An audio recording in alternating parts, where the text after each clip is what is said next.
1,000 pieces. Cower before my true form! Bow down before the god of death!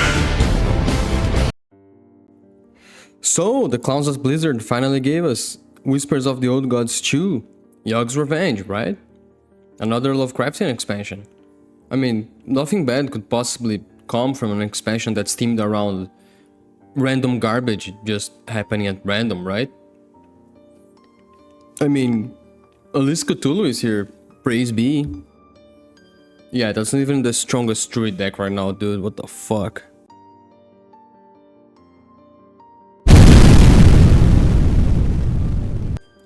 So I was struggling to get to Legend last month. And I was blaming, like, the entire meta, right? Just like everyone else that plays this game does. Because what else are you supposed to do, right?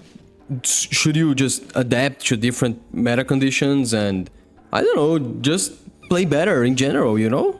That will get you to Legend.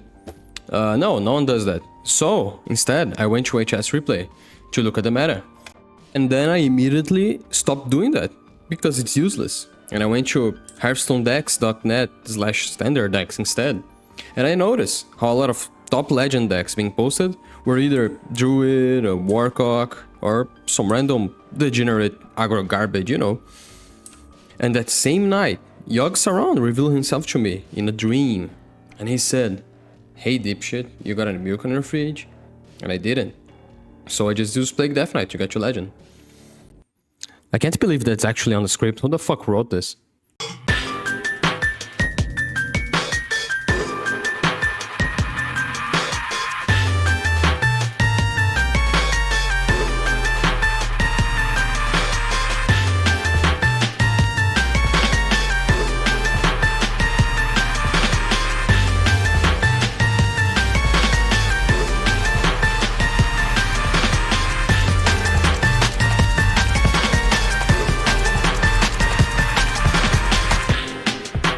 As it turns out, shuffling plagues into your opponent's deck is really good. When most of the decks in the meta want to life tap a lot, play deal process on turn 2, or like just draw their whole fucking deck by turn 6.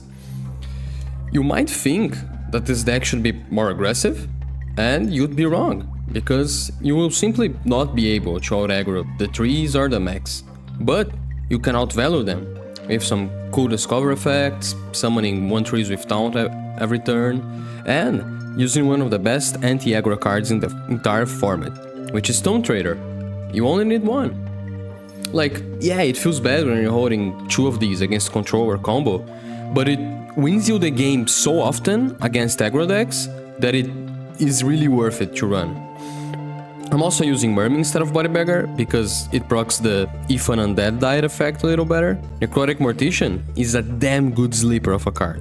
Discovering an unholy card on 2 is much better than you'd expect, since a lot of unholy cards are just good tempo cards or cards that synergize with plagues, like an extra Chain Guardian or an extra Staff of the Primus can really go a long way.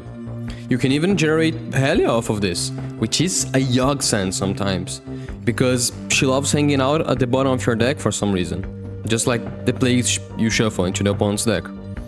And the rest of the deck is just what you would expect, right? Mega Tap is insane, Down with the Ship being able to hit the opponent's face is actually really clutch, and Cyclic Grimewalker can sometimes net you some clutch kills on cheated minions. I went 28 with this deck, and actually did get to Legend, so I do think this deck will be really relevant in this meta coming up, especially since the patch notes recently released by the Hearthstone dev team teased out that they were gonna buff 2 of the strongest cards in this archetype. So I'll be walking over 2 games here. One of them I get a good draw, and another one I get a seemingly bad draw.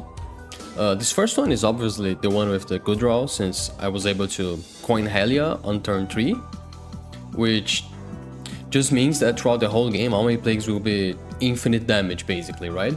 So from this point on, my main objective in the game is to shuffle as many plagues into his deck as possible, which I do by trying to always have a Staff of Primus ready, always playing the plague cards first. I also empty my hand here, right? I play Turgide even though my hero power cost 1 because I know I have a Megata coming up next turn. And he can't help it but draw cards, right? That's the main crux of this meta. Since most decks rely on really strong legendary effects, all of the rest of the deck is just survival and draw, right? So I do play Megata here. I draw 4 cards, I'm pretty sure. Yeah, I give him a Plague Strike, which is not ideal, but still, it doesn't really matter.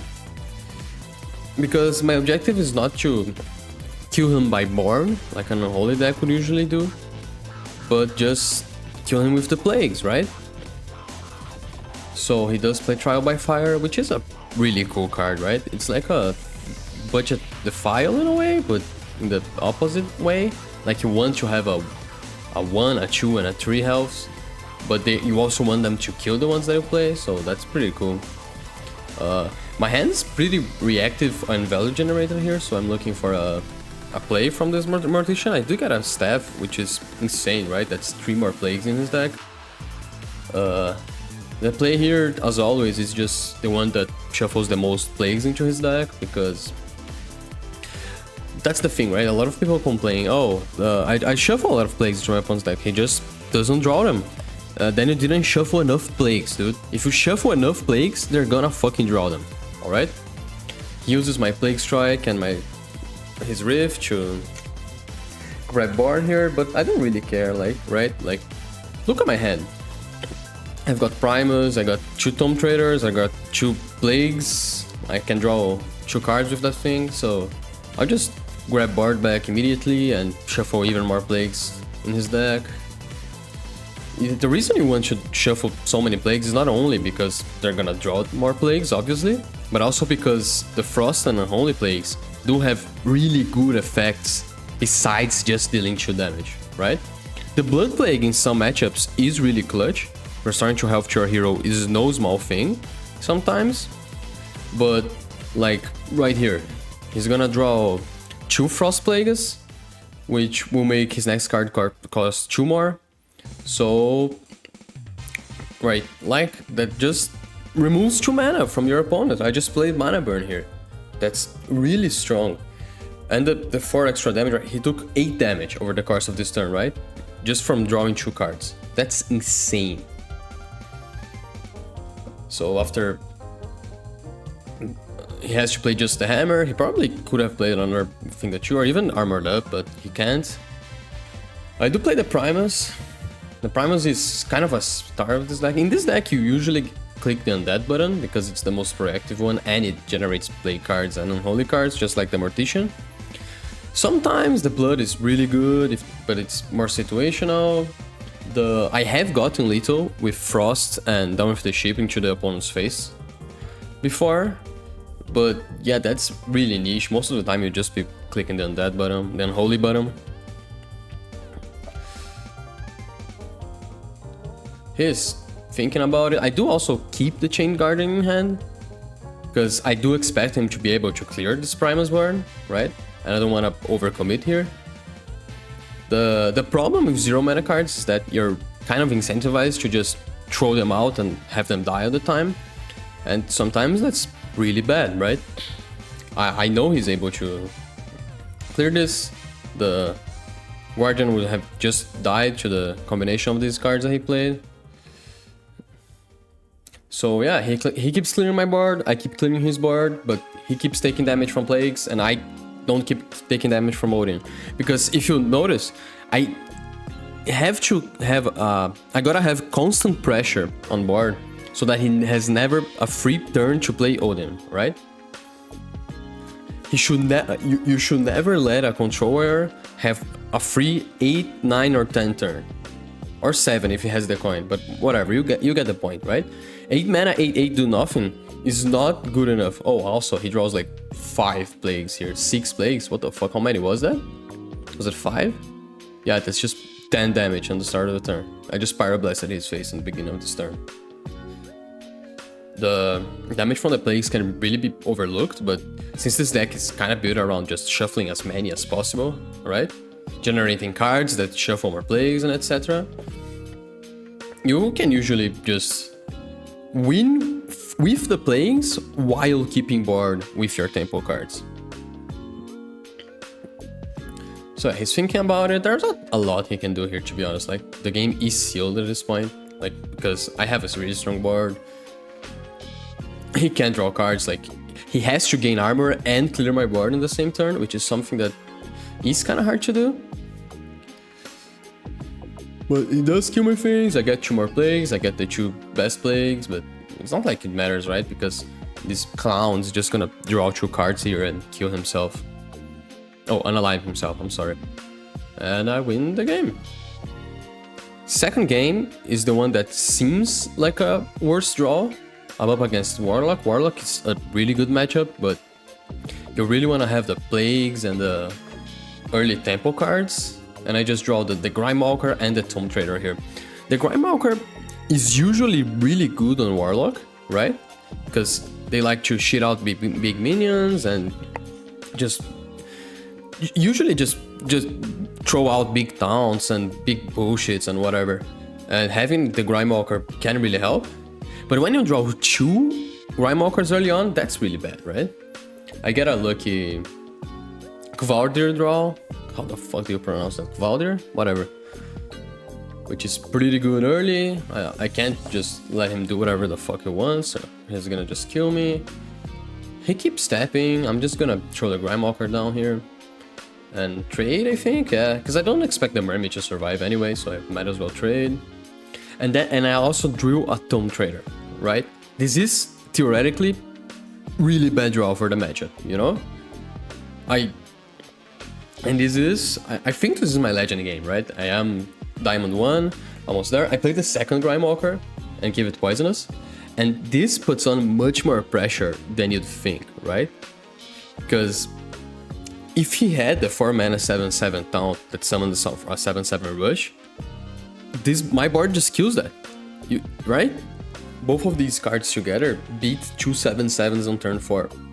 Because if the rush guy goes into the poisonous, the rush dies, you have a 2/4, you press the button. If he kills the other one, I just press the button and keep my poisonous guy, you know? He has to drain solid, he has to generate a 1/3 with this Forge of Souls, which is really bad. He life taps into a Frost Plague, so everything's looking pretty good here. The interaction with Finley and the Plagues is really interesting. You'd think that when he plays the Finley, he draws the Plagues and he takes damage, but that's not how it works, right? The Plagues, because he isn't drawing cards, he's swapping the hand with the bottom of the deck. So he may have some Plagues in his hand right now, which is maybe good, maybe bad. It's good because it denies him a draw, right? It denies him one of the cards I feel I would have given him.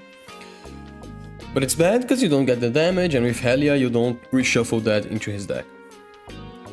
Since the Grimewalker is still up, I just use Plague Strike and Plague Ward, and they're both poisonous as well.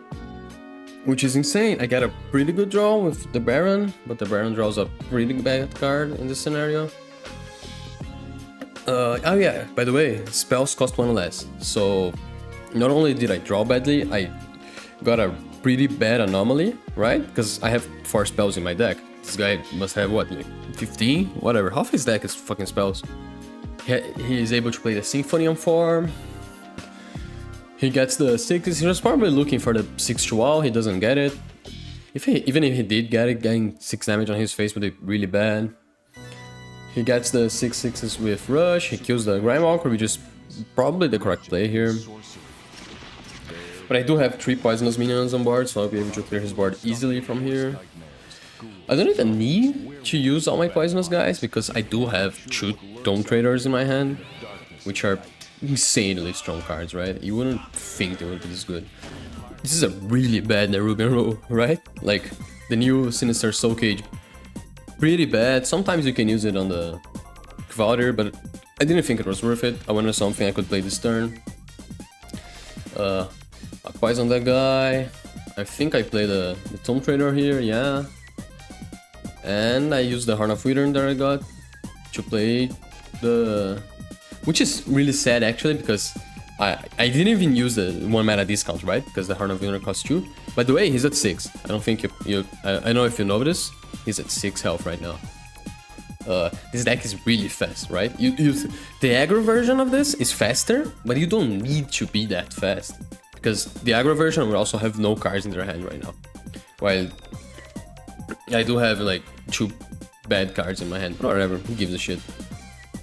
So both of my Grimewalkers are dead. I should have no way to deal with this Thaddeus, but he has to have a way to deal with my 2 poisonous minions, and he may not have, because Thaddeus is no longer complete fucking bullshit. It's now a balanced card. Imagine that. And for that reason, he's gonna lose the game, right? There's nothing in his EDC that can deal with 2 minions like that. Who would run that, you know? He did have the 7/7 and he was holding it so that they wouldn't die to the poisonous. He plays the worst file in history. And he concedes. And I win. So that's why your parents aren't sleeping together anymore. I'm sorry.